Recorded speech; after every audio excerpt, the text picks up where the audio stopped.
Hey guys, it's Kristina here, and I just wanted to come on here really quickly because I forgot to film an intro and an outro, so you'll see me again at the end of the video. But I wanted to come on here to say just a few things. One, that is, this recipe specifically is not my own. I just tweaked a few things from it, kind of make it the way that I want to make it, the way that I prefer to make it. You can make it your own. I will leave the link to the original recipe and to the girl who created the recipe down below for you to try it out, as well as the marinades that you see me make. And yeah, also don't forget to subscribe and like and comment down below anything that you if you decide to try this, tell me what you did. If you've done this before, let me know. And yeah, I will see you guys in a little bit. So first things first, I'm going to take my premium vital wheat gluten, and I take 1.5 cups of this. By leveling it out with a knife, it kind of gives me a more precise measurement. Also, I love doing this with the food processor because it's 1,000 times easier.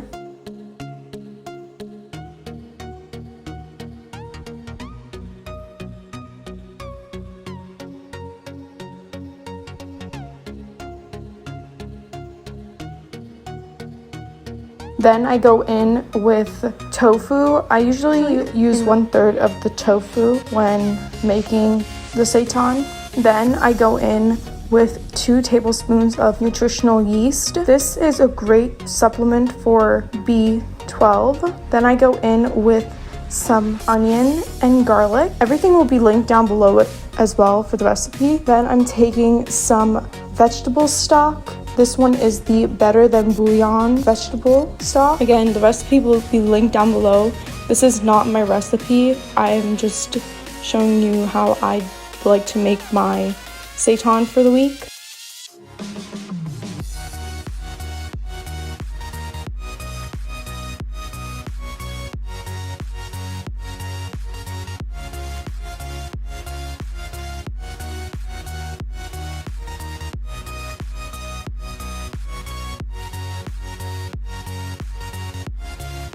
Then what I like to do is I like to just use as much water as I think it's going to need. I use more than the recommended amount, and I just add it in after setting it up, and I just go for about a couple seconds. I like to just make sure that it's really getting worked well, and if I see it's getting like stuck and a part is not being kind of mixed in, I like to go in again and just kind of mush it down, as you can see.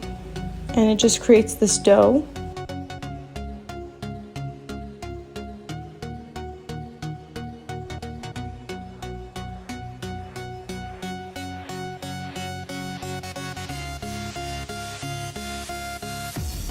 Then I like to clean up my work surface, and I like to spread some vital wheat gluten so it doesn't stick to the countertop. Now when it comes out a little sticky, not too sticky to where it's like not mixed well.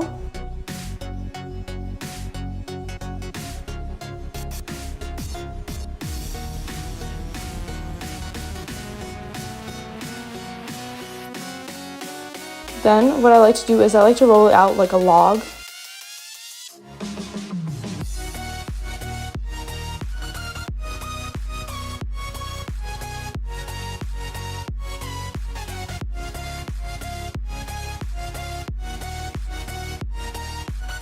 And then I cut it into pieces. They come out different sizes, and honestly I don't mind. If one piece is bigger than another, I like to just cut it.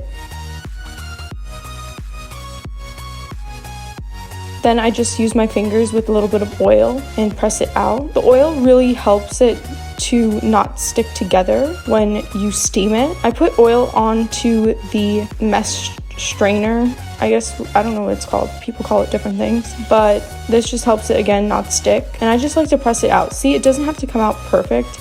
It's just, you know, it's a substitute for chicken. It's gonna look like chicken. Chicken breasts don't even look uniform, so don't judge if you eat meat.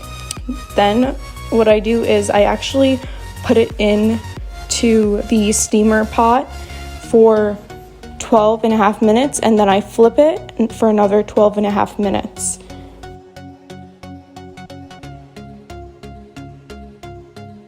For the last 5 minutes of the steam process, I like to prepare my marinade, which also I will link down below for you.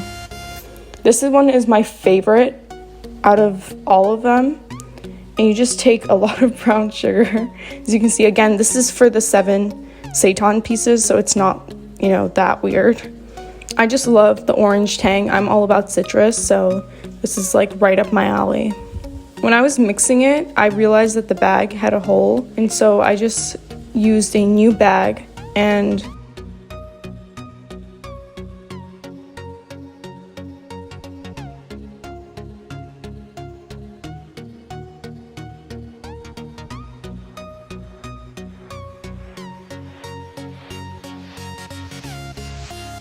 as you can see, they doubled in size, the pieces, and I just dropped them into the baggie, and then I just try to like soak them with the marinade, and then I double bag it and put it in the freezer. This lasts, well, I eat this every day, so it only lasts me 7 days, but you can honestly keep them for about 2 weeks. I've had that happen where I didn't eat it for like 2 weeks.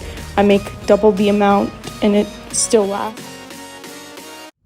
Okay, that is it for this video. I hope you guys liked it. Again, the recipe, the website, and the YouTube channel for the original creator of this recipe, or at least the recipe that I followed, will be down below. And make sure to check out her channel. I watch and binge watch a bunch of her videos on a day-to-day basis. On a daily basis. I just love watching cooking videos and eating videos, that sort of thing. And also make sure to like, subscribe, and turn on post notifications so you know every time I post a new video. And yeah, I'll see you guys in the next one. Bye!